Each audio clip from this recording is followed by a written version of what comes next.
मेरा इस दुनिया में एक ड्रैगन के अंडे के रूप में पुनर्जन्म हुआ था। कोई आम अंडा नहीं, जुड़वा बच्चों को जन्म देने वाला एक रेयर डबल योक अंडा। मुझे लगा था कि जिस पल मैं अंडे से बाहर निकलूंगा मैं दुनिया के टॉप पर खड़ा हो जाऊंगा। इसके बजाय मेरे माता पिता ने मुझे क्लैन से बाहर निकाल दिया और मुझे दुनिया के सबसे खतरनाक मॉन्स्टर डंजन में खुद के सहारे जीने के लिए फेंक दिया। ड्रैगन क्लैन का रिवाज है कि एक क्लच में सिर्फ एक ही बच्चे को पाला जाता है। अगर एक से ज्यादा अंडे दिए जाते हैं तो कमजोर वाले को खा लिया जाता है। हर तरह से मेरे टैलेंट मेरे बड़े भाई बहनों से कम थे, इसलिए मैं वो बन गया जिसे उन्होंने फेंक दिया। डंजन हाई लेवल मॉन्स्टर से भरा हुआ है और मेरी सुपीरियर टीयर ब्लड लाइन मुझे बिल्कुल वैसा ही शिकार बनाती है जिसकी उन्हें तलाश रहती है। मेरे ड्रैगन माता पिता को जरा भी चिंता नहीं थी कि मैं कभी वापस आऊंगा और चीजें बिल्कुल वैसी ही हुई जैसी उन्होंने प्रिडिक्ट की थी। लेवल 1 पर सिर्फ जिंदा रहना ही किसी लग्जरी जैसा लग रहा था। मेरे छोटे और कमजोर शरीर ने मुझे हाई लेवल मॉन्स्टर से बचने के लिए काफी अच्छी तरह से छिपने में मदद की, लेकिन खाने की कमी मुझे धीरे धीरे मौत की तरफ खींच रही थी। जैसे ही मैं एक बिना सिर वाली मक्खी की तरह इधर उधर दौड़ रहा था, डेस्परेट होकर खाने लायक कुछ भी ढूंढ रहा था, अंधेरी गुफा में एक हल्की सी खट्टी महक आई। ये तेज थी, यहाँ तक कि थोड़ी सरी हुई भी, लेकिन मेरे हैचलिंग इंस्टिंक्ट्स ने चिल्लाकर कहा कि ये खाना था, एक ऐसी महक जिसे सिर्फ एक ड्रैगन की नाक ही पहचान सकती थी। मैं सोचने के लिए नहीं रुका। मैं कई गुफाओं से होता हुआ आगे बढ़ा और फाइनली उस महक के सोर्स तक पहुंच गया। एक गोल गुंबद जैसी गुफा के खोखले बीच वाले हिस्से में 20 मीटर लंबा एक विशाल ड्रैगन कुंडली मारे बैठा था। एक लेवल 28 का सबस्पीशीज अर्थ ड्रैगन। उसकी एक चीख मुझे तुरंत मार सकती थी। महक का पीछा करते हुए मैं देख पा रहा था मेरी साइज के 3 या 4 अर्थ ड्रैगन के बच्चे सभी भूखे होकर दूध पी रहे थे। अर्थ ड्रैगन्स सच्चे ड्रैगन्स नहीं होते हैं, लेकिन उनमें ड्रैकोनिक ब्लड लाइन्स होती है। और सबसे जरूरी बात, एक सबस्पीशीज अर्थ ड्रैगन का दूध एक ऐसी चीज है जिसे मैं एक कैंडल ड्रैगन के रूप में बिल्कुल पी सकता। अंधेरे में छिपा हुआ मैं सावधानी से अर्थ ड्रैगन के पेट की तरफ रेंगा। उन चारों बच्चों को साफ तौर पर देखकर मैं रिलीफ के मारे लगभग रो ही पड़ा। स्वर्ग मेरे साथ था। अभी अभी अंडे से निकले उन बच्चों ने अभी तक अपनी आंखें नहीं खोली थी। मुझे कोई भी मुफ्त की दावत उड़ाते हुए नहीं पकड़ पाएगा। मैंने कंफर्म करने के लिए एक आखिरी बार देखा। वो सबस्पीशीज अर्थ ड्रैगन नहीं देख रही। फिर मैंने अपनी भूख को हावी होने दिया। मैं चिपक गया और बड़े बड़े लालची घूंटों में पीने लगा। दूध पिला रही अर्थ ड्रैगन अचानक कांप उठी। कंफ्यूज थी वो कौन इतनी जोर से चूस रहा है, लेकिन एक माँ के इंस्टिंक्ट ने उसे बताया कि एक भूखे बच्चे का खाना अच्छी बात है और उसका मन उसे रोकने का नहीं हुआ, इसलिए उसने कुछ नहीं कहा। जैसे ही गर्म दूध मेरे गले से नीचे उतरकर मेरे शरीर में गया, मेरे लगभग जमे हुए शरीर में एक अजीब सी फैलती हुई गर्माहट भर गई। इसके साथ ही मेरे लेवल में एक धीमी लेकिन लगातार बढ़ोतरी आई। शायद यह मौत से बचने का रिलीफ था, या शायद अर्थ ड्रैगन की गर्माहट बहुत ही ज्यादा सुकून देने वाली थी। लेकिन जैसे ही मेरी टेंशन खत्म हुई, मेरा सिर नीचे झुक गया और मैं गहरी नींद में सो गया। मुझे कोई आइडिया नहीं था कि कितना समय बीता जब मेरी गर्दन के पिछले हिस्से पर एक तेज चुभन ने मुझे जगा दिया। फिर एक विशाल स्लिट प्यूपिल्ड आंख ने मेरे देखने के पूरे नजारे को भर दिया। उन आंखों में घूरते हुए जो मुश्किल से रोके गए, गुस्से से जल रही थी। मैं बस यही दुआ कर सकता था कि वो मुझे जल्दी से चबा ले ताकि ये सब जल्दी खत्म हो जाए। इसलिए मैंने अपने हाथ पैर सिकोड़े, अपनी आंखें बंद की और किस्मत के सामने सरेंडर कर दिया। लेकिन मौत कभी नहीं आई। अर्थ ड्रैगन के हाव भाव बदल गए, कॉम्प्लिकेटेड जो परे न जा सके। गुस्सा तरस जैसी किसी चीज ने बदल गया। फिर एक बेबस हार मान लेने का निशान दिखा। फाइनली एक लंबे पॉज के बाद उसने अपनी आंखें बंद की और धीरे से आह भरी। फिर मुझे प्यार से वापस अपने बच्चों के बीच रख दिया। मैं पूरी तरह से हक्का बक्का रह गया था। अर्थ ड्रैगन पहले ही मुड़ चुकी थी, वापस लेट गई थी और खर्राटे लेने लगी थी। जिन बच्चों ने अभी अभी आंखें खोली थी वे एक्साइटमेंट में मेरे चारों ओर घूमने लगे, सूंघते और चाटते हुए जैसे 4 छोटे पपीज एक नए भाई बहन का स्वागत कर रहे हो। ऐसा नहीं हो सकता। माँ सच में इस बदसूरत चीज को रख रही है। वह बहुत अजीब लग रहा है, किसी एलियन छिपकली के क्रॉस ब्रीड जैसा। मैं और करीब झुका और मुझे रियलाइज हुआ कि हर एक शब्द मेरे लिए एक बेइज्जती था। मैंने अपना मुंह खोला और गुस्से में एक दहाड़ लगाई। चारों बच्चे अपनी जगह पर फ्रीज हो गए। साफ तौर पर उन्हें मुझसे पलटकर जवाब देने की उम्मीद नहीं थी। मुझे भी इसकी उम्मीद नहीं थी। लेवल अप करने और टेलीपैथिक कम्युनिकेशन अनलॉक करने के बाद ना सिर्फ मैं दूसरे मॉन्स्टर्स को समझ सकता था, बल्कि वे भी मुझे समझ सकते थे। और इस तरह मैंने उस गुफा में आराम से 3 दिन बिताए। उन बच्चों के साथ रहना हैरानी की बात है कि काफी सुखद रहा। उनकी जबान गंदी थी, लेकिन बस वहीं तक। उन्होंने कभी मुझे सच में परेशान नहीं किया। वे मेरा लगातार मजाक उड़ाते थे, मेरी बेशर्म मुफ्तखोरी को नीचा दिखाने का नाटक करते थे। लेकिन असलियत में, क्योंकि मैं उन सब में सबसे छोटा, सबसे कमजोर और सबसे बदसूरत था, हर बार जब हम सोते थे तो वे चारों मेरे चारों ओर एक घेरा बना लेते थे। और जब भी गुफा के बाहर जरा सी भी हलचल होती, वे मेरे करीब आ जाते और भौंकते हुए कहते, पीछे हटो, तुम यूजलेस बने, और चुप रहो और रास्ते में मत आओ। लेकिन उनकी हरकतें एक अलग ही कहानी बता रही थी। वे मेरी रक्षा कर रहे थे, एक बाहरी इंसान की। मैंने चुपके से उनके स्टेट स्कैन कर लिए थे। वे मुझसे बहुत नीचे थे, लेकिन मैंने कभी ये जाहिर नहीं होने दिया। एक रेयर सुपीरियर टीयर मॉन्स्टर होने के नाते मेरे लेवल्स उनसे कहीं ज्यादा तेजी से बढ़े। उन कुछ दिनों में मैं लेवल 9 तक पहुंच गया था। वे चारों अर्थ ड्रैगन के बच्चे सिर्फ लेवल 4 पर थे। 3 दिनों के बाद मैं सच में अर्थ ड्रैगन परिवार को अपना मानने लगा था। कम से कम मेरे उन घटिया जन्म देने वाले माता पिता से तो 1000 गुना बेहतर। मुझे सिर्फ एक ही पछतावा था कि मैंने कभी अर्थ ड्रैगन माँ से बात नहीं की थी, और जब भी मैंने उसे ग्रीट करने की कोशिश की, वह ज्यादा से ज्यादा मुझे एक छोटी सी नजर देती और कभी जवाब नहीं देती। मुझे लगा था कि ये शांति भरे दिन बस ऐसे ही चलते रहेंगे। लेकिन अगली ही सुबह एक लेवल 35 के सबस्पीशीज कोडो बीस्ट ने गुफा में घुसते ही उस शांति को चूर चूर कर दिया। उसकी 4 खून से लाल आंखें उन 4 अर्थ ड्रैगन बच्चों पर टिक गईं। वो साफ तौर पर भूख से पागल हो हो रहा था। अर्थ ड्रैगन ने तुरंत रिएक्ट किया, अपनी पूंछ से बच्चों को गुफा के कोने में धकेल दिया और फिर उनके और कोडो बीस्ट के बीच खारी हो गई। उन दोनों का आमना सामना हुआ और कुछ ही सेकंड में लड़ाई शुरू हो गई, लेकिन अपने लेवल से ऊंचे एक कोडो बीस्ट के सामने अर्थ ड्रैगन कदम दर कदम पीछे हटने को मजबूर हो गई और खुद को और अपने चारों बच्चों को बचाने की अपनी आखिरी कोशिश में उस बीस्ट का मोटा नाक का सींग सीधा उसकी छाती के आर पार हो। फिर भी अर्थ ड्रैगन ने अपने पिछले पैरों को जमीन में गिरा दिया। छाती पूरी तरह से छिदी हुई थी और उसने कोडो बीस्ट को 1 इंच भी आगे नहीं बढ़ने दिया। उसके पंजे कोडो बीस्ट की गर्दन के चारों ओर लोहे की जंजीरों की तरह कस गए। फिर एक दहाड़ के साथ उसने शार्क जैसे अपने जबड़े खोले और उन्हें कोडो बीस्ट की पीठ में गिरा दिया। मांस का एक बहुत बड़ा टुकड़ा फाड़ कर अलग कर दिया। दो विशाल क्रिएचर्स के एक दूसरे से टकराने के इम्पैक्ट से गुफा हिल गई और उसमें दरारें पड़ गई। चट्टानें एक खत्म होने वाले झरने की तरह नीचे गिर रही थी। मैं हवा में उछला, गिरती हुई चट्टानों को अपनी मुट्ठियों और पैरों से कुचलता हुआ, लेकिन गुफा बहुत तेजी से ढा रही थी। सिर्फ उन चारों बच्चों को बचाना ही मेरी पूरी ताकत ले रहा था। दूध पिलाने वाली माँ की मदद करने के लिए मेरे पास कुछ नहीं बचा था। अगर मैंने कोशिश भी की होती तो मैं कोडो जैसे मोटे सिर वाले बीस्ट के खिलाफ ज्यादा कुछ नहीं कर पाता। मैं सिर्फ उनके रास्ते में ही आता। अचानक कोडो बीस्ट एक पागलपन भरी ताकत के साथ आगे बढ़ा और अर्थ ड्रैगन की छाती में गड़ा। वो मोटा सिंह उसकी क्रूरता से सच में चटक गया। उसकी छाती के फटने से ऐसा दर्द हुआ जिसकी कल्पना भी नहीं की जा सकती। और ड्रैगन माँ जानती थी कि वो इस लड़ाई में जिंदा नहीं बचेगी। उसने आखिरी बार अपने बच्चों को देखने के लिए सिर घुमाया और जब उसने मुझे उन्हें बचाने के लिए डेस्परेट होकर लड़ते हुए देखा तो उसकी आंखों में एक शांत गर्माहट छा गई, जैसे कह रही हो तुम्हें न खाना बिल्कुल सही फैसला था। फिर उसके खून से लाल आंखें पूरी तरह से खुल गई। उसने अपनी बची हुई हर एक बूंद ताकत को इकट्ठा किया और कोडो बीस्ट की खोपड़ी के पिछले हिस्से पर जोर से सिर दे मारा। इम्पैक्ट दुनिया को हिला देने वाला था। टकराते ही उसकी खुद की खोपड़ी धंस गई। उसका जबड़ा टूटकर चूर चूर हो गया। इतनी मोटी खाल वाला कोडो बीस्ट भी सिर के पिछले हिस्से पर हुए इस सुसाइडल स्ट्राइक को नहीं सह सका। एक भयानक आवाज के साथ उसकी खोपड़ी भी अंदर धंस गई। दोनों विशाल बीस्ट्स ने दर्द भरी चीखें निकाली और जमीन पर गिर पड़े। लड़ाई खत्म होते ही गुफा का ढहना रुक गया। मैंने खुद को आजाद किया और अर्थ ड्रैगन के पास दौड़ा, लेकिन उसकी लगभग तबाह हो चुकी खोपड़ी ने मुझे सब कुछ बता दिया। वो पहले ही जा चुकी थी। मेरे बच्चे क्या, मेरे बच्चे ठीक है। ये पहली बार था जब मैंने अर्थ ड्रैगन माँ को बोलते हुए सुना था। उसकी जिंदगी अब बस बुझने वाली थी और उसके टूटे हुए जबड़े की वजह से हर एक शब्द बोलना एक स्ट्रगल था। उसके सवाल का सामना करते हुए मैंने अपनी छाती को चीर रहे उस गिल्ट को दबाने की कोशिश की, क्योंकि उसके चारों बच्चे मर चुके थे। उनमें से हर एक गिरती हुई चट्टान के नीचे कुचला गया था। वहाँ बहुत सारी चट्टानें थी और चाहे मैंने कितनी भी मुश्किल से लड़ाई लड़ी हो, मैं उन सबको नहीं रोक सकता था। अर्थ ड्रैगन के आखिरी हेडबट ने एक बहुत बड़ा कोलैप्स ट्रिगर कर दिया था और जहाँ मैं मुश्किल से जिंदा बच पाया था। वे चारों बच्चे वो दिन जो हमने साथ बिताए थे अभी भी मेरे दिमाग में एकदम ताजा थे और मैं पहले से ही उन्हें अपने सगे भाई बहनों की तरह मानने लगा था। बस कुछ ही मिनट पहले वे जिंदा थे और जिंदगी से भरे हुए थे और अब वे सब मलबे के नीचे दबी हुई थे और अब वे सब मलबे के नीचे दबी हुई रूहें बन गए थे। मेरे बच्चे क्या वे ठीक हैं? इम्पैक्ट में अर्थ ड्रैगन की आंखें तबाह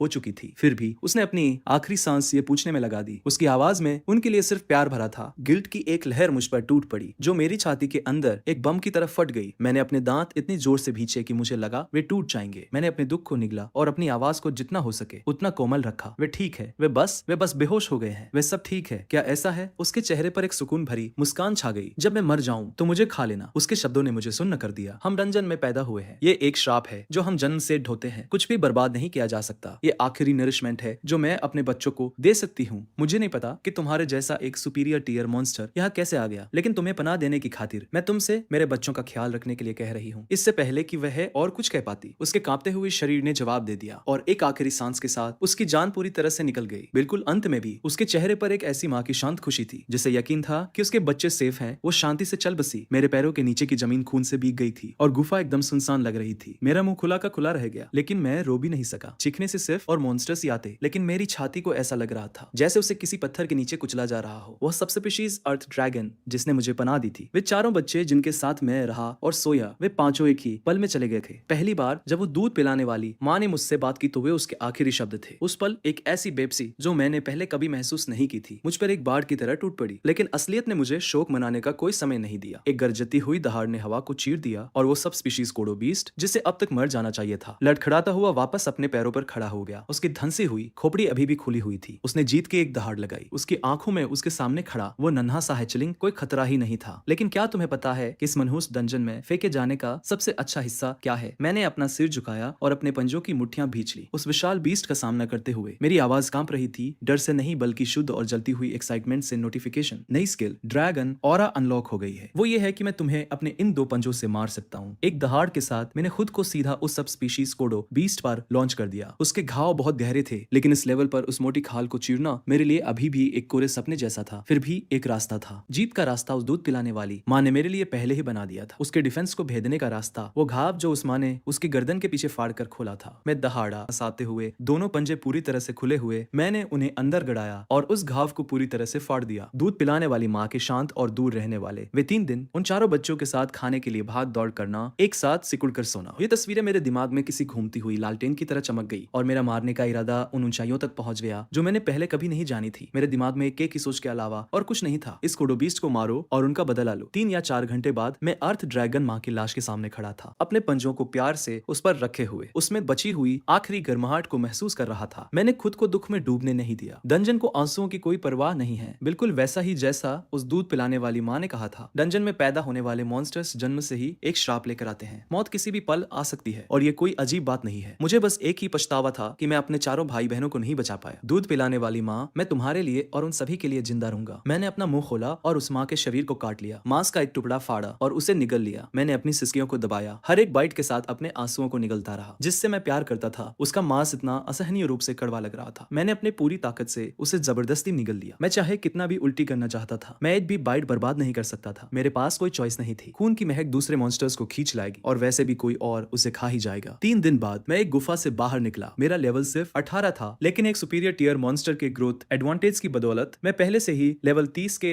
लोअर टीयर मॉन्स्टर्स के खिलाफ डटकर खड़ा हो सकता था। मैंने अपने पंजों को एक तेज आवाज के साथ चटकाया और अपने मुंह के कोने को खींचकर लड़ाई के लिए तैयार एक टेढ़ी मुस्कान दी, अपने सामने फैले उस अंतहीन डंजन को घूरते हुए। आसपास 3 मॉन्स्टर्स हैं, एकदम सही टाइमिंग। मुझे फिर से भूख लगी है और इसके साथ मैंने अपना रास्ता लड़कर बनाने की तरफ अपना पहला कदम बढ़ाया। मुझे गुफा छोड़े हुए 5 दिन बीत चुके थे और आसपास के इलाके के हर एक माइनोटॉर का सफाया मेरे हाथों हो चुका था। आखिरी वाले को खत्म करने के बाद मेरा लेवल 20 पर पहुंच गया। डिंग नोटिस, करंट लेवल कैप पहुंच गया है। एक्सपीरियंस गेन रोक दिया गया है। लेवल लिमिट बढ़ाने के लिए कृपया एक इवोल्यूशन पाथ चुनें। असेंडिंग कैंडल ड्रैगन एक जवान कैंडल ड्रैगन के लिए स्टैंडर्ड इवोल्यूशन जो ज्यादा माना कैपेसिटी देता है। माइनर कैंडल ड्रैगन एक जनरल पर्पस इवोल्यूशन जो तेज सेंसेज और तेज रिफ्लेक्सेस ऑफर करता है। डिग्रेडेड कैंडल ड्रैगन एक अनकन्वेंशनल इवोल्यूशन पाथ है। कठोर परिस्थितियों में कुछ समय तक जिंदा रहने के बाद यह अनलॉक होता है। ये ज्यादा वाइटलिटी और एजिलिटी देता है, लेकिन माना कैपेसिटी और फिजिकल ग्रोथ को लिमिट करता है। पॉप अप को देखते हुए मैंने पैटर्न समझ लिया। हर 20 लेवल एक टीयर होता है। ऊपर जाने के लिए इवोल्यूशन जरूरी है, लेकिन जैसे ही मैं अपने ऑप्शंस के बारे में सोच रहा था, पीछे से मुझ पर एक बहुत भारी दबाव आकर टकराया। मेरा हर एक सर्वाइवल इंस्टिंक्ट पूरी तरह से अलर्ट हो गया। मैंने चारों ओर देखा और ना जाने कब मेरे ध्यान दिए बिना कम से कम 20 सब स्पीशीज कोडो बीस्ट ने मुझे घेर लिया था और उनके पीछे एक बहुत बड़ा कोडो आगे बढ़ा। उसका पूरा शरीर एक डरावना खून जैसा लाल combat specialized sub species Kodo beast leader level 88 type rare near mid tier monster था। उन स्टैट्स ने मेरे अंदर एक सिहरन पैदा कर दी। जाल साफ बिछा हुआ था। कोडो बीस्ट लीडर ने जानबूझकर मुझे एक ट्रैप में फंसाया था। जो बात मुझे हैरान कर रही थी वो ये थी कि मेरा इस क्रिएचर के साथ कोई लेना देना नहीं था। हमारे बीच कोई दुश्मनी नहीं थी, तो कोडो बीस्ट अचानक मेरे पीछे क्यों पड़ा था? फिर मुझे समझ आया। मैंने टेलीपैथिक कम्युनिकेशन एक्टिवेट किया और बात करने के लिए तैयार हो गया। कोडो बीस्ट लीडर ने पहले एक ठंडी सांस छोड़ी, फिर बोला, मुझे उम्मीद नहीं थी कि हमारे इलाके में खाना चुराने वाला इतना छोटा सा बौना होगा। जिससे यह बात पक्की हो गई। माइनोटॉर कोडो बीस्ट का प्राइमरी खाना होते हैं और अपने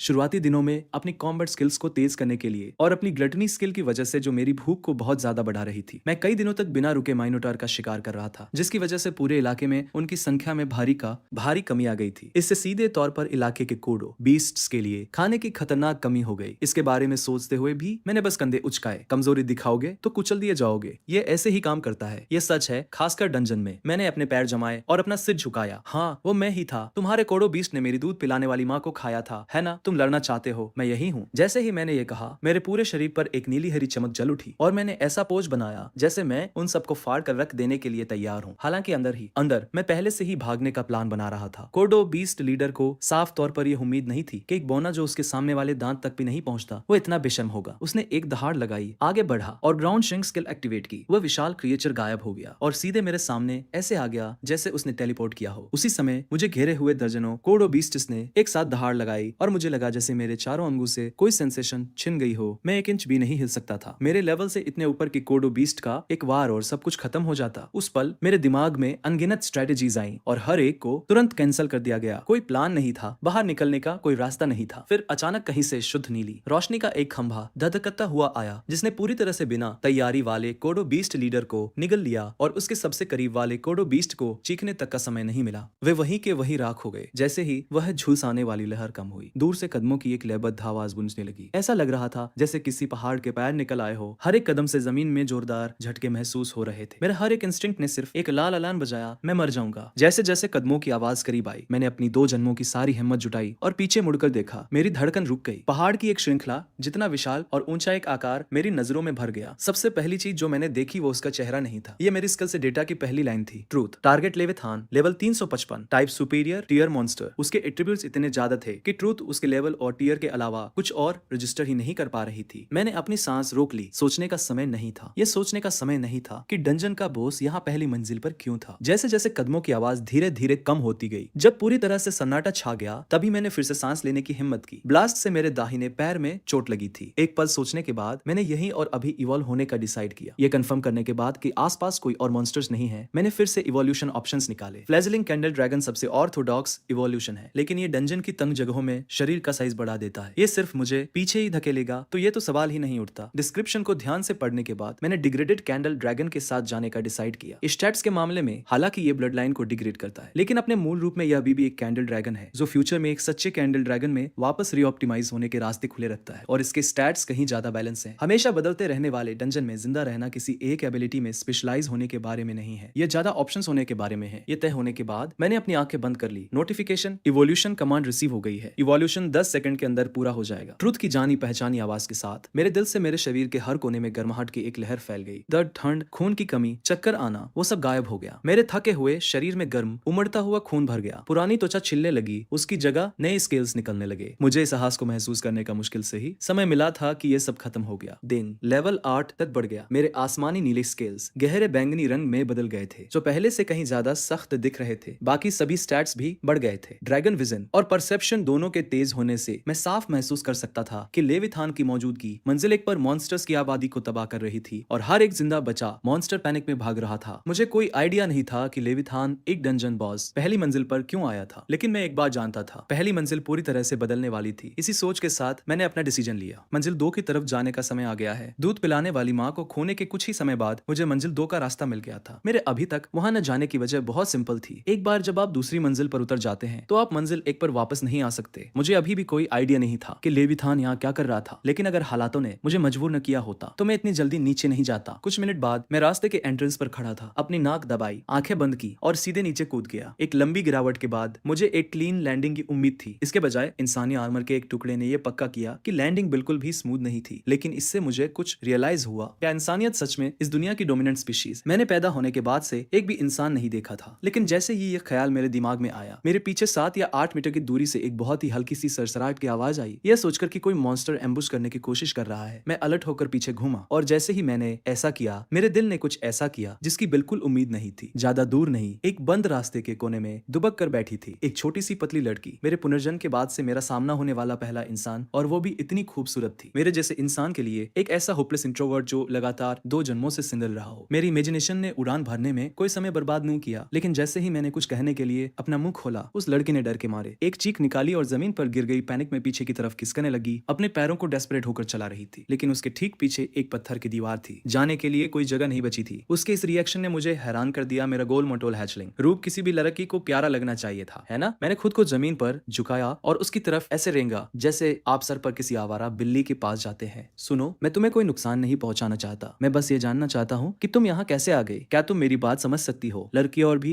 ज्यादा डरी हुई लग रही थी और धीरे धीरे कुछ बरबरा रही थी। लड़ो और शायद जिंदा बचाओ, मत लड़ो और पक्का मर जाओ। मास्टर जिन्स, प्लीज मुझे ताकत दीजिए। ऐसे शब्द जिनका मेरे लिए कोई मतलब नहीं था। बेचैन होते हुए मैंने उसे समझाने के लिए और करीब जाने की कोशिश की, लेकिन जैसे ही मैं 2 मीटर के दायरे में आया, वो अचानक हरकत में आ गई। उसने अपनी पूरी ताकत लगाकर एक full force round house kick मारी, जिससे मैं पूरी तरह से चौंका गया। और इतने करीब से वो किक मेरे सिर के डिफेंस के सबसे कमजोर हिस्से पर एकदम सटीक बैठी। फिर मेरी नजरों के सामने एक सिंगल लाइन दिखाई दी, HP -1। मैं ये सोचे बिना नहीं रह सका, इतनी कमजोर। मैंने ट्रूथ निकाला और उसके स्टैट्स चेक किए। दयनीय शब्द भी उसके लिए काफी नहीं था। टारगेट एक्टिव ड्यूटी बैटल मोग level 19, type commoner human female, reproductive value average से ज्यादा। इस तरह के स्टैट्स से वो मंजिल 1 पर भी नहीं टिक पाती, और मुझे सच में समझ नहीं आ रहा था कि वो मंजिल 2 तक कैसे पहुंची। लड़की अब जमीन पर बैठी अपना पैर पकड़े हुए थी। साफ तौर पर उसे बहुत दर्द हो रहा था। उस किक ने मेरा कुछ नहीं बिगाड़ा था, लेकिन उसके दाहिने पैर में अब बहुत बुरी मोच आ गई थी। लेकिन 1 सेकंड बाद चोट को पूरी तरह से नजरअंदाज करते हुए वो एक पागल औरत की तरफ, पास के एक सुरंग के रास्ते की तरफ भाग खड़ी हुई।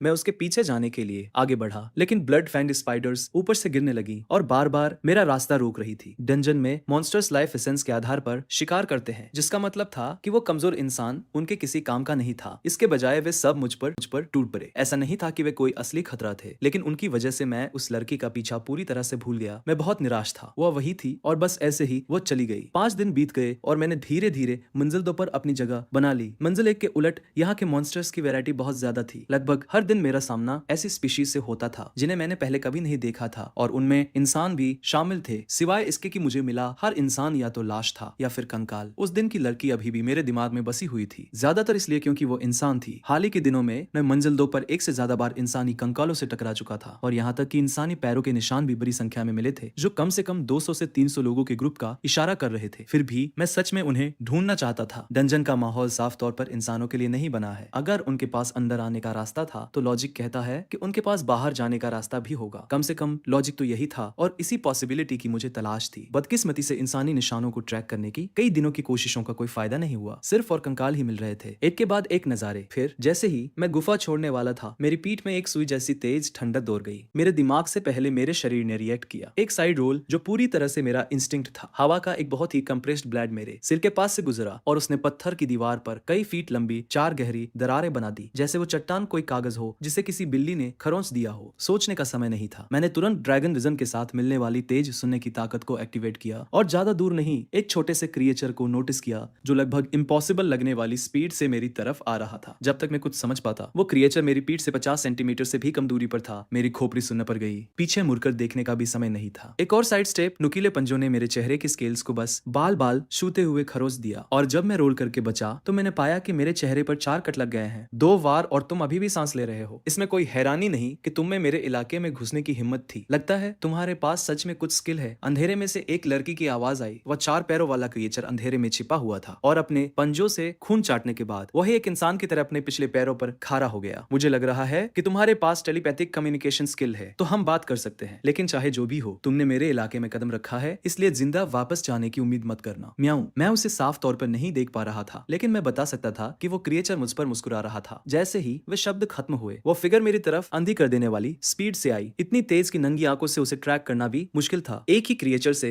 एक साथ दर्जनों लोगों से घिरे होने का एहसास मैंने कभी सपने में भी नहीं सोचा था कि मेरा सामना ऐसे दुश्मन से होगा जिससे निपटना इतना नामुमकिन होगा। जब तक मैं अपने वाइटल्स को बचा कर रखता और एक ही वार में मरने वाले अटैक से बचता, मैं जल्दी नहीं मरता। लेकिन इस क्रिएचर की अजीब स्पीड ने मुझे लगभग पूरी तरह से बेबस कर दिया था। अगर ऐसा ही चलता रहा तो आज नहीं तो कल मैं मारा ही जाऊंगा, और ये क्रिएचर साफ तौर पर मारने के इरादे से ही आई थी। एक न जीतने वाली सिचुएशन का सामना करते हुए मैंने बिना किसी झिझक के ट्रूथ में स्किल ट्री मैप निकाल लिया। मैंने पहले भी स्किल ट्री की स्टडी की थी। हालांकि ये कॉम्प्लेक्स लगता था, लेकिन ज्यादातर स्किल्स सिर्फ अपग्रेड्स या पहले से मौजूद स्किल्स की ही ब्रांचेस थी, और बिना जरूरी शर्तों को पूरा किए उन्हें अनलॉक नहीं किया जा सकता था। लेकिन बेस लेवल की स्किल्स, उन्हें मैंने बहुत पहले ही ऐसे ही किसी पल के लिए याद कर लिया था। अनलॉक ड्रैगन परसेप्शन, एक अनलॉक पॉइंट यूज हुआ। Unlock bat. Unlock mental focus, एक अनलॉक पॉइंट यूज हुआ। Unlock date. Unlock pulse, 5 unlock points use हुए। अनलॉक्ड स्किल ट्री पर रोशनी की एक किरण दौड़ गई, जैसे ड्रैगन परसेप्शन और मेंटल फोकस के नोड जल उठे। मेरी आंखें झटके से खुली और पलक झपकते ही दुनिया अलग दिखने लगी। मैं घूमा और अपने पीछे की खाली हवा में मुक्का मारा। एक तेज इंपैक्ट और एक आफ्टर इमेज उड़ती हुई गई। बिना कुछ कहे मैंने ड्रैगन ब्रेथ के एक ब्लास्ट के साथ फॉलो अप किया। उस क्रिएचर को चीखने तक का समय नहीं मिला। नीली आग के एक सैलाब ने पल भर में पूरे अंडरग्राउंड कमरे को निगल लिया। मैंने अपनी सांस नॉर्मल की और जल्दी से अपने स्टैट्स चेक किए। इसकी कीमत बहुत ज्यादा चुकानी पड़ी, लेकिन इस बारे में सोचने का समय नहीं था। मैंने नोटिस किया कि मेरे एक्सपीरियंस पॉइंट्स बिल्कुल भी नहीं बढ़े थे, जिसका मतलब था कि टारगेट मरा नहीं था। मेरा दिल धड़कने लगा। व्हाइट ड्रैगन ब्रेथ का इतना करीब से लगना कोई छोटी बात नहीं थी। मैं आगे बढ़ा जब तक कि मैंने कोने में उस झुलसे हुए क्रिएचर को नहीं देख लिया। तभी जाकर मेरे दिल को फाइनली कुछ सुकून मिला। लेकिन जैसे ही मैंने साफ तौर पर देखा कि वो क्या है, मेरे अंदर कुछ बहुत जोर से एंट किया। Mutant mongoose, level 51, humans type, legendary mid tier monster, shape shifted form, reproductive value बहुत हाई। पॉप अप को घूरते हुए एक ऐसा दर्द जो मैंने पहले कभी महसूस नहीं किया था मेरी छाती में उठने लगा। मैंने लगभग एक मुंगूस को मार ही डाला था। मुंगूस डंजन की दूसरी मंजिल पर पाए जाने वाले एक कॉमन मॉन्स्टर है। दिखने में बिल्ली जैसे, लेकिन चेहरा इंसान के ज्यादा करीब और 2 पूंछ वाले। ये एक कॉमन मामूली मॉन्स्टर के अलावा और कुछ नहीं होना चाहिए था। लेकिन मैंने कभी सपने में भी नहीं सोचा था कि मेरा सामना एक ऐसे मंगूस से होगा जिसने अपना शेप शिफ्टेड फॉर्म पूरा कर लिया हो। बिल्ली के कानों और पूंछों को छोड़कर उसका हर एक हिस्सा पूरी तरह से इंसान जैसा दिख रहा था, चाहे आप उसे कैसे भी देखें। हालांकि उसके शरीर का 80% से ज्यादा हिस्सा जल चुका था, फिर भी आप समझ सकते थे कि वो पहले कैसी दिखती होगी। और मैं, जिसने कभी किसी दुश्मन को खत्म करने में झिझक हिचक नहीं दिखाई थी। मैंने खुद को आखिरी वार करने में बेब्स पाया। किस बात का इंतजार है, मुझे मार ही डालो म्याऊं। मुंगूस ने मुझे जलती हुई नफरत के साथ घूरा और मैंने खुद को सच में हैरान पाया। काफी देर सोचने के बाद मुझे फाइनली एक आधा अधूरा सा बहाना मिल ही गया और मुझे इतना बिल्ली का मिड टेस्टी नहीं होता, बहुत खट्टा और फूला हुआ, और मुझे इतने दुबले पतले शिकार पसंद नहीं है। शेफ शिफ्टेड नेवले ने एक ठंडी सांस छोड़ी। तुम्हें लगता है कि मैं बेबस दिख रही हूँ, इसलिए तुम्हें मुझे खाने में दया आ रही है। आज मुझे छोड़ दो और अगली बार मैं ही तुम्हें जान से मारूंगी। मैंने बिना कुछ सोचे उस धमकी को इग्नोर कर दिया। मुझे असल में जिस बात ने कंफ्यूज किया वो यह थी, तुमने अभी अभी मुझ पर हमला क्यों किया। मैं 24 घंटे लेवल 2 पर ड्रैगन ऑरा एक्टिव रखता हूँ। ये डैमेज नहीं देता, लेकिन यह दूसरे मॉन्स्टर्स को सिग्नल देता है कि मुझसे पंगा लेना ठीक नहीं है। इसलिए ज्यादातर मॉन्स्टर्स मुझ पर पहले हमला करने की हिम्मत नहीं करते। जब उसने कोई जवाब नहीं दिया तो मैंने अपना सवाल दोहराया। इस बार मेरी आवाज में थोड़ी सख्ती थी। उस लड़की के रूप वाले नेवले ने मुझे घूरा। साफ तौर पे वो जवाब नहीं देना चाहती थी। तुम मेरी टेरिटरी में आए और फिर तुमने मेरी टेरिटरी में सुसु कर दिया। मैं और किसे मारती। मैंने अपने पल के झपकाई, ये सोचते हुए कि मैं सबसे पहले इस गुफा में आया ही क्यों था। हाँ, मैं बिल्कुल वही कर रहा था। कैट टाइप्स में सच में टेरिटरी को लेकर बहुत खतरनाक फीलिंग होती है, लेकिन यह डंजन था। क्या बाहर के जानवरों वाले इंस्टिंक्ट सच में यहाँ भी आ सकते हैं? और मेन बात यह है कि फीमेल बिल्लियों में भी टेरिटोरियल इंस्टिंक्ट्स होते हैं। इतनी सी छोटी बात के लिए ये सब छोटी बात। तुम इतने पावरफुल हो, फ्लोर 2 पर तुम पक्का एक डोमिनेंट टीयर के मॉन्स्टर होगे और तुम्हें इतनी सी बेसिक बात भी नहीं पता। न्याऊ, असल में मुझे डंजन में आए हुए 1 महीने से भी कम टाइम हुआ है। क्या इम्पॉसिबल? बाहर की दुनिया बहुत अच्छी है, जंगलों में घूमने की आजादी। कुछ को तो इंसान मॉन्स के तौर पर भी चुन लेते हैं, जिन्हें फिर कभी खाने की फिक्र नहीं करनी पड़ती। कोई इस तरह के मनहूस गड्ढे में क्यों आना चाहेगा? मायो, क्या सच में बाहर इतना अच्छा है? उस नेवले की बातों से मुझे लगभग हंसी आ गई। जंगली जंगल के मॉन्स्टर्स शायद कभी भूखे ना मरे, लेकिन डंजन की उस बैरम ट्रेनिंग के बिना वे पूरी तरह से बेब्स हो जाते हैं जब इंसान पूरी ताकत के साथ उनके लिए आते हैं। और जहां तक किसी का माउंट बनने की बात है, शायद कुछ इंसान अपने माउंट्स की अच्छी देखभाल करते हों, लेकिन ज्यादातर के लिए इसका मतलब है अपनी आजादी खो देना और बिना किसी रहम के अपनी पूरी कीमत चुकाना। पिंजरे में कटने का इंतजार कर रही किसी मुर्गी से कुछ भी अलग नहीं। डंजन में 1 महीना बिताने के बाद जो बात मुझे सबसे साफ तौर पर समझ आई है वो ये है, डंजन मॉन्स्टर्स के लिए एक स्लम है, लेकिन यह एक ऐसी जगह भी है जो सच में उन्हीं की है। मैंने उसे यह सब समझाने की कोई कोशिश नहीं की। लड़की के रूप वाला वो नेवला अब साफ तौर पर दर्द से तड़पने लगा था। तुम किसका इंतजार कर रहे हो? मैं हार गई, बस मुझे मार दो। क्या तुम्हें मुझे तड़पते हुए देखने में मजा आता है? म्याऊं। उसकी आवाज में डर का नामो निशान नहीं था, बल्कि वो किसी ऐसे इंसान की तरह लग रही थी जिसे फाइनली आराम करने की परमिशन मिल गई हो। इससे मुझे वो बात याद आ गई जो उस नर्सिंग मदर ने एक बार कही थी, हम मॉन्स्टर्स डंजन में पैदा होते हैं। ये एक ऐसा श्राप है जो हम पैदाइश से ही साथ लेकर चलते हैं। काफी लंबे टाइम तक मैंने टेलीपैथिक कम्युनिकेशन का यूज करने से खुद को रोका था, इस डर से कि मरते हुए मॉन्स्टर्स की मिन्नतें सुनकर मैं पिघल जाऊंगा। मैं चाहे जो भी बन गया हूँ, अंदर से मैं अभी भी एक इंसान ही था जिसमें एक बेसिक हमदर्दी और दया थी, लेकिन इस जगह पर वे फीलिंग्स मेरी जान ले सकती थी। शायद ये बात कुछ और ही थी, लेकिन उस नेवले की उस बेचारी और दयनीय हालत को देखकर मैं खुद को हिचकिचाता हुआ पा रहा था। हालांकि मैं इतना बेवकूफ नहीं था कि उसे ऐसे ही जाने दूं ताकि किसी दिन वो वापस आकर मुझे ही मार दे। जैसे ही मैंने उसे खत्म करने के लिए अपना पंजा उठाया, एक भयानक धमाके ने डंजन को हिलाकर रख दिया और मेरा पंजा हवा में ही रुक गया। फिर डंजन का पूरा 2nd फ्लोर बहुत बुरी तरह कांपने लगा, जैसे दुनिया अपनी जगह से खिसक रही हो। वे इंसान फिर से शुरू हो गए, वे सच में मरना चाहते हैं। उस नेवले के उन शब्दों ने मेरे अंदर एक्साइटमेंट की एक लहर दौड़ा दी। मैंने तुरंत पूछा, कौन से इंसान? कुछ टाइम पहले ही इंसानों ने डंजन को क्लियर करने की एक और कोशिश की थी और वे फिर से फ्लोर 2 के बॉस के हाथों बुरी तरह कुचले गए। म्याऊं। कुछ ऐसे लोग जो लीडर्स जैसे लग रहे थे, वे ग्रुप के सबसे छोटे मेंबर्स के साथ वहां से भाग निकले। बाकी के ज्यादा ताकतवर लोग वहीं रुक गए और फ्लोर 2 पर फंस गए। तब से वे फ्लोर 2 को पार करने और वहां से भागने की कोशिश कर रहे हैं, लेकिन वे बॉस को कैसे हरा सकते हैं? म्याऊं। उनकी हर एक कोशिश में उनके और लोग मारे जाते हैं। इतनी बड़ी शॉक वेव। शायद वे सब मिलकर एक आखिरी और डेस्परेट कोशिश कर रहे हैं। सिर्फ कुछ ही लाइनों में उसने कई ऐसे शब्द बोल दिए थे जो मेरे लिए सबसे ज्यादा मायने रखते थे। जैसे ही मैं और जानने की कोशिश करने वाला था, मेरे बगल की चट्टान वाली दीवार अंदर की तरफ फट गई और एक गोल्डन ग्रेट सोर्ड पकड़े हुए एक हैंडसम जवान लड़का दीवार तोड़ते हुए अंदर आ गिरा। मेरा पहला जिंदा इंसान। मुझे तुरंत शौक लगा। उस जवान लड़के ने मुझे और नेवले को उसी पल देख लिया और उसके एक्सप्रेशन जम गए और उसने तुरंत उस गड्ढे की तरफ वापस चिल्लाकर कहा जहां से वो टूटकर अंदर आया था, कैप्टन, यहाँ कंपेनियन मॉन्स्टर्स हैं, मैं इन्हें संभाल लूंगा, आप बॉस पर फोकस करिए, मॉन्स्टर्स को मुझ पर छोड़ दीजिए। इसके साथ ही उसने एक ऐसा स्टांस लिया जो साफ कह रहा था कि हम दोनों में से कोई एक ही जिंदा बचकर जाने वाला है। उसकी आंखों में जलती हुई उस नफरत ने मुझे सच में कंफ्यूज कर दिया। मैंने एक्सप्लेन करने के लिए मुश्किल से अपना मुंह खोला ही था। जब उस जवान लड़के ने मुझे बोलते हुए सुना तो शांत होने के बजाय वो और भी ज्यादा भड़क गया। उसे तुरंत ठंडा पसीना आने लगा और वो बरबराने लगा, एक मिथिक टीयर का जुवेनाइल मॉन्स्टर। अगर हमने इसे यहीं खत्म नहीं किया तो अगली बार जब हम इस फ्लोर पर आएंगे तो हमें ऐसे 2 मॉन्स्टर्स का सामना करना पड़ेगा। हम जिंदा वापस नहीं जा पाएंगे। जो लोग हमारे बाद आएंगे उनकी खातिर मुझे इसे यही रोकना होगा, भले ही इसके लिए मेरी जान ही क्यों न चली जाए। मेरे दिमाग में फ्रस्ट्रेशन की एक आंधी सी दौड़ गई। क्या तुम अभी सीरियस हो? तुम्हारा वो छोटा सा मोनोलॉग लगभग रुला देने वाला था। मेरी तो लगभग आंखों में आंसू ही आ गए हैं। क्या तुम मेरी बात सुन भी रहे हो? उस जवान लड़के की ग्रेट सूट से एक तेज आवाज आई और उसके शरीर के हर एक पोर से एक उमड़ती हुई ओवरवेलमिंग बैटल विल फूट पड़ी। उससे निकलती हुई एनर्जी एक ही पल में 10 गुना बढ़ गई। फिर वो किसी धनुष से छूटे हुए तीर की तरह आगे बढ़ा और एक ही झटके में उसने दूरी कम कर दी। Target holy knight level 32।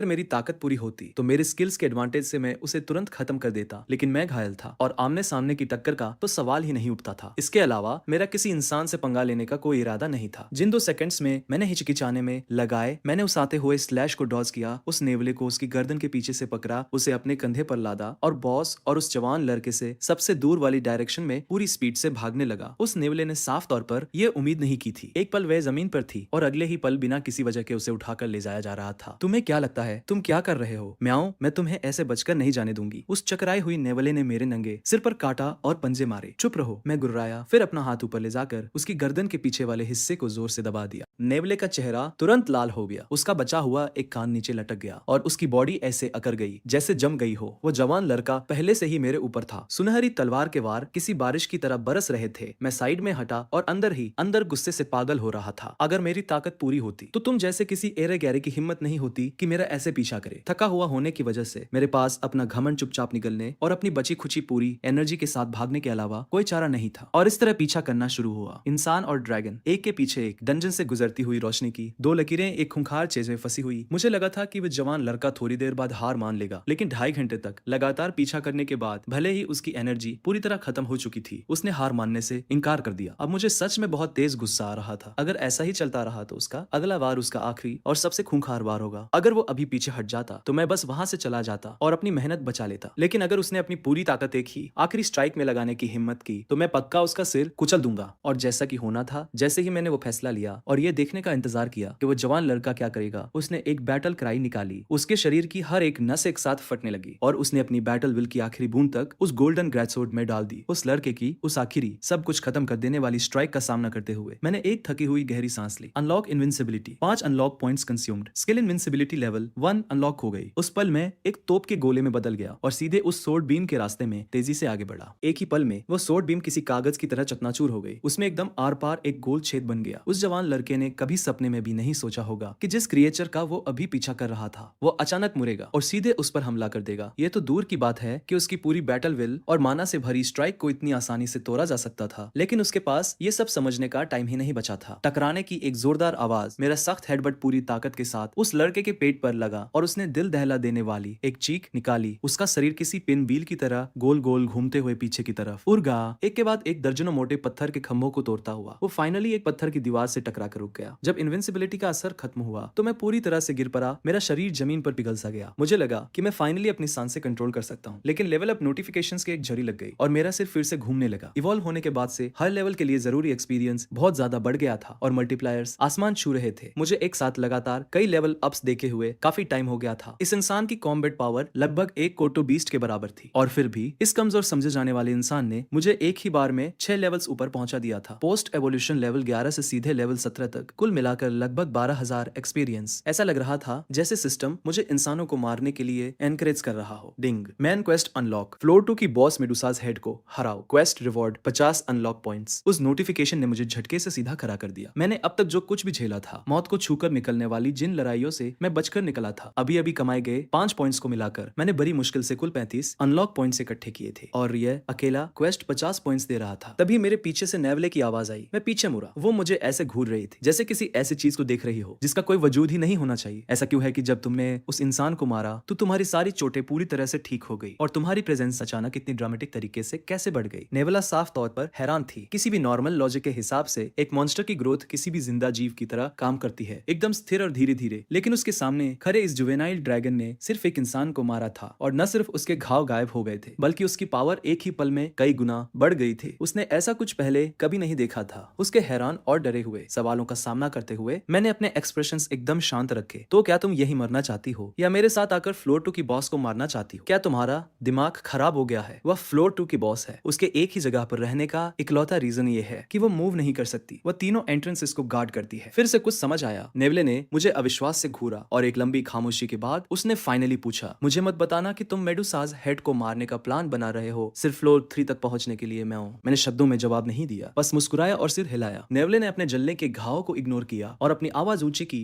अपनी करंट स्ट्रेंथ के साथ। तुम बिना पसीना बहाए मुझे भी कुचल सकते हो। जब तक तुम मेडुसाज हेड के पास नहीं जाते, तुम इस पूरे फ्लोर पर बिना किसी रोक टोक के राज कर सकते हो। बिना किसी वजह के खुद को खतरे में क्यों डालना। म्याऊं, तुमने अभी अभी मेंशन किया था कि वे इंसान फ्लोर 2 की बॉस से लड़ रहे हैं क्योंकि वे डंजन से बाहर निकलने की कोशिश कर रहे हैं। सही कहा ना? जैसे ही मेरे ये शब्द बाहर आए, नेवला पूरी बात समझ गई। मुझे मत बताना कि तुम सच में डंजन से बाहर निकलना चाहते हो। मैं सब कुछ समझते हुए मुस्कुराया। तो और गहराई में जाना ही बाहर निकलने का असली रास्ता है। बताओ, तुम डंजन से बाहर कैसे निकलते हो? क्या तुम बातों में फंसाकर मुझसे उगलवाने की कोशिश कर रहे हो? मैं तो क्या हुआ अगर मैं ऐसा कर रहा हूँ? तुमने पहले ही मुंह से बात निकाल दी है। बेहतर होगा कि मुझे पूरी बात ही बता दो। मैं तुम्हारी मदद क्यों करूं? नेवला भड़क गई। ठीक है, मत करो। इत्तेफाक से मेरे पास एक ऐसी स्किल है जो सीधे दिमाग को एक्सेस कर सकती है। हालांकि इस प्रोसेस में काफी दर्द होता है। अगर तुम नहीं बोलोगी तो मैं खुद ही अंदर जाकर देख लूंगा। नेवले का चेहरा पीला पड़ गया। डंजन में इस तरह की स्किल्स कोई अनसुनी बात नहीं है। फ्लोर 3 के बाद से कुछ खास साइकिक टाइप के मॉन्स्टर्स इनका इस्तेमाल करने के लिए जाने जाते हैं। उसे डगमगाते हुए देखकर मैंने इसका फायदा उठाया। अगर तुम मुझे बताती हो और मेरे साथ काम करने के लिए राजी हो जाती हो तो मैं न सिर्फ तुम्हें जिंदा छोड़ूंगा बल्कि तुम्हारी हर एक चोट को हील कर दूंगा। एक हाथ से दो और दूसरे हाथ से डराओ। मुझे पता था कि ये कैसे काम करता है। मेरे पास असल में मेमोरी एक्सट्रैक्शन स्किल है, लेकिन इसकी कीमत 20 अनलॉक पॉइंट्स है। अगर मैं उन्हें खर्च करने से बच सकता तो मैं पक्का बचता। इन शब्दों पर नेवले का कान फरका। एक लंबे पॉज के बाद उसने मेरी नजरों से नजरें मिलाई, थोड़ी चौकन्नी लेकिन क्यूरियस। तुम्हारा मतलब सच में वही है? म्याऊं, मैंने अपनी छाती ठोंकी। किया हुआ वादा वापस नहीं लिया जा सकता। हमारी बातचीत के दौरान मुझे पता चला कि असल में डंजन के अंदर आने और बाहर जाने के कई रास्ते हैं। इंसान सबसे ज्यादा स्पैटियल ट्रांसफर मैजिक का इस्तेमाल करते हैं, लेकिन मॉन्स्टर्स के लिए वो मैजिक सीखना लगभग इम्पॉसिबल है। एक मॉन्स्टर्स के लिए जो डंजन में फंस गया है, बाहर निकलने का सिर्फ एक ही रास्ता है। फ्लोर 1 से लड़ते हुए पूरे फ्लोर 5 तक जाओ और एक बार जब तुम फ्लोर 5 के फाइनल बॉस को हरा दोगे तो तुम डंजन से बाहर निकलकर बाहरी दुनिया में जा सकते हो। लेवाइथन के लगभग ना हिलाई जा सकने वाली पावर के बारे में सोचकर मैं कांपने से खुद को रोक नहीं पाया। तुम्हारे चेहरे का ये लुक, क्या तुमने सच में लेवाइथन को कहीं देखा है? म्याऊं, मैंने सिर हिलाया और फिर वो सवाल पूछा जो मुझे परेशान कर रहा था। क्या तुमने ये नहीं कहा था कि डंजन का हर फ्लोर एक अलग स्पेस है, कि मॉन्स्टर्स उनके बीच अपनी मर्जी से आ जा नहीं सकते? वो रूल लेवाइथन पर लागू नहीं होता। म्याऊं, वो एक एंशिएंट गॉड का माउंट था, पूरे डंजन का सबसे पावरफुल जीव। वो डंजन के हर फ्लोर के बीच अपनी मर्जी से आ जा सकता है और उसे कोई नहीं मार सकता, उसे कोई नहीं रोक सकता। म्याऊं, वो डंजन में सिर्फ इसलिए रहता है क्योंकि वो खुद ऐसा चाहता है। तो तुम्हारा बाहर जाने का यह सपना, अगर सच कहूं तो ये एक ख्याली पुलाव के अलावा और कुछ नहीं है। म्याऊं, अपनी बात खत्म करते ही नेवले की ताकत पूरी तरह जवाब दे गई और वह हाफते हुए जमीन पर गिर पड़ी। उसके घाव बहुत गहरे थे और उसके हेल्थ हर पल गिरती जा रही थी। इस हिसाब से उसकी सांसें रुकने में शायद मुश्किल से 10 मिनट बचे थे। उससे मौत के मुहाने पर झूलता हुआ देखकर मैंने सोचा और हील स्किल और कंडन सेट पर 4 अनलॉक पॉइंट्स खर्च करने का फैसला किया और नेवले की हर एक चोट को हील कर दिया। वो पलक झपकते ही जमीन से उछलकर खड़ी हो गई और अपने ही हाथों और पैरों को अविश्वास से घूरने लगी। तुमने अभी अभी क्या किया? मैं ये वादा तो नहीं कर सकता कि तुम कभी डंजन से बाहर जा पाओगी, लेकिन मैं ये वादा कर सकता हूँ कि इस फ्लोर पर तुम कभी भूखी या बिना प्रोटेक्शन के नहीं रहोगी। क्या तुम मेरे साथ चलोगी? नेवला अभी भी उस शौक से बाहर नहीं आई थी। वह बस अपने सामने खड़े उस अजीब से जीव को खाली नजरों से घूर रही थी। एक लंबी खामोशी के बाद वो फाइनली बोली, तो तुम्हारा मतलब है कि तुम मेडुसाज हेड को मारने वाले हो? मैंने सिर हिलाया। तुम्हारी ताकत सच में इंप्रेसिव है। अब तक फ्लोर 2 पर मुझे मिले किसी भी मॉन्स्टर से सबसे ज्यादा ताकतवर। ये सुनकर नेवला घमंड से फूल गई। जाहिर सी बात है म्याऊं, इस पूरे फ्लोर पर मुझसे ज्यादा ताकतवर सिर्फ वो चुड़ैल मेडुसा ही है। म्याऊं, फिर नेवले की टोन पूरी तरह बदल गई। लेकिन मैं तुम्हारे लिए अपनी जान खतरे में क्यों डालूं? म्याऊं, मेडुसाज हेड को मारो और तुम फ्लोर 2 के टॉप पर पहुंच जाओगी, इस पूरे लेवल की क्वीन। क्या ये तुम्हें अच्छा नहीं लग रहा? ये शब्द सुनकर नेवले का कान फड़का। उसने अपना सिर नीचे किया, होंठ चुपचाप उन्हीं शब्दों को दोहरा रहे थे। फ्लोर के टॉप पर क्वीन। 2 सेकंड बाद उसने अपना चमकता हुआ चेहरा उठाया और अपना जवाब दिया, ठीक है, चूंकि तुमने मेरी जान बचाई है इसलिए मैं तुम्हारी मदद करूंगी, बस इसी एक बार के लिए। वैसे क्या तुम सच में एक ड्रैगन हो या किसी तरह के कुत्ते हो? एक ड्रैगन क्यों? लगता तो नहीं। क्या तुम ये कह रही हो कि मैं एक कुत्ते जैसा दिखता हूँ? हाँ, एक छोटा काला कुत्ता, गोल मटोल पेट, सिर भी कुत्ते जैसा ही है। मैं आज से तुम्हें डॉग बॉय बुलाऊंगी। मैं बिना कुछ बोले बस उसे घूरता रहा। वैसे क्या तुम भी एक कुत्ते जैसी नहीं हो? तुमने उस इंसान को मारने से पहले उसे बुरी तरह थका दिया था, फिर मुझे वापस हील करने के लिए चोट पहुंचाई थी। जो भी हो, तुम मुझे जो चाहो बुला सकती हो। और तुम्हारा क्या? तुम्हारा नाम क्या है? मेरा कोई नाम नहीं है। डंजन के मॉन्स्टर्स के नाम नहीं होते, इसका कोई मतलब नहीं है। तो फिर ठीक है, तुम मुझे डॉग बॉय बुलाती हो, मैं तुम्हें कैटकरल बुलाऊंगा। ये सुनते ही नेवले की पूंछ जमीन पर जोर से पटकी गई। कैटकरल, ये कैसा नाम है? चलो चलते हैं। कैटगर्ल ने मेरी झूलती हुई आकृति को बत्तख की तरह चलते हुए देखा और धीरे से बड़बड़ाई, वैसे असल में मेरा एक नाम है, तुम्हें पता है? फिर वो उछलकर आगे बढ़ी और मेरे पीछे पीछे चलने लगी। कुछ ही मिनटों बाद हम फ्लोर 2 और फ्लोर 3 के बीच की बाउंड्री पर पहुंच गए। इंसानी सैनिकों को अभी भी मेडुसाज हेड के साथ लड़ाई में फंसा हुआ देखकर मैंने मैंने इंतजार करने और उन्हें एक दूसरे को